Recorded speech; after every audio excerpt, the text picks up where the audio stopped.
Selamat pagi saudara sekalian, bersama saya Nova Purwadi. Hari ini saya akan mengerjakan tugas sejarah Indonesia saya, yaitu menganalisis perubahan dan keberlanjutan pada 3 aspek kebutuhan pokok yang ada di dunia. Sebelum kita mulai, apakah yang dimaksudnya perubahan dan keberlanjutan? Nah, dalam sejarah ada yang dinamakan perubahan dan keberlanjutan. Lalu, apa maksudnya?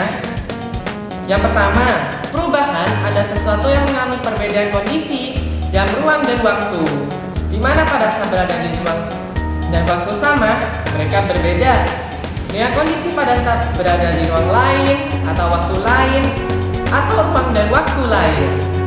Sedangkan keberlanjutan artinya segalanya bersambung dan berhubungan, mulai dari masa lalu, masa sekarang, dan masa depan. Nah, untuk kali ini saya akan menganalisis perubahan dan keberlanjutan pada 3 aspek kebutuhan pokok, yaitu panganan, tempat tinggal, dan pakaian.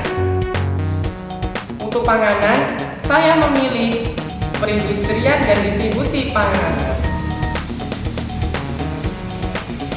Untuk tempat tinggal, saya memilih perencanaan desain, ruang, dan gaya pada rumah.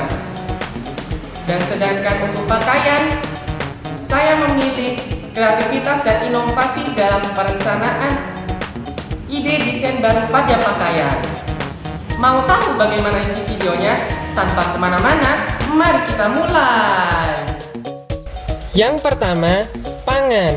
Saya memilih industri dan distribusi pangan. Pada zaman dulu, sebelum ada permesinan, pengolahan bahan pangan masih terbatas. Produksi makanan jadi juga masih lambat. Namun, seiring waktu, muncul cara pengolahan makanan baru selain dimasak, yaitu pengawetan makanan. Dengan demikian, makanan bisa lebih awet dan tahan lama. Saat revolusi industri, di mana perindustrian mulai menggunakan permesinan, produksi makanan menjadi lebih cepat. Pengawetannya juga lebih baik, di mana makanan kaleng dijumpai. Walau demikian, permesinan ini menimbulkan polusi yang cukup besar. Sekarang, teknologi meningkat pesat, di mana produksi sekarang sangat cepat dan terjamin kualitasnya.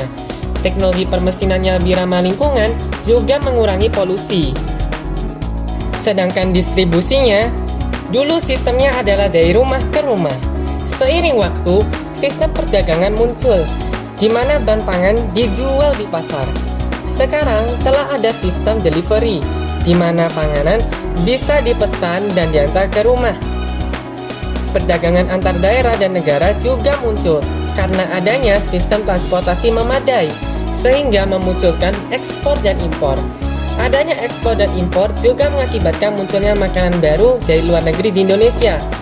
Dampaknya, produksi pangan meningkat dan distribusi juga makin cepat dan luas. Jumlah polusi dalam proses produksi dan distribusi juga berkurang. Serta munculnya banyak jenis makanan baru yang berasal dari luar negeri yang ada di Indonesia. Yang kedua, papan. Saya memilih perencanaan desain, ruang, dan gaya pada rumah.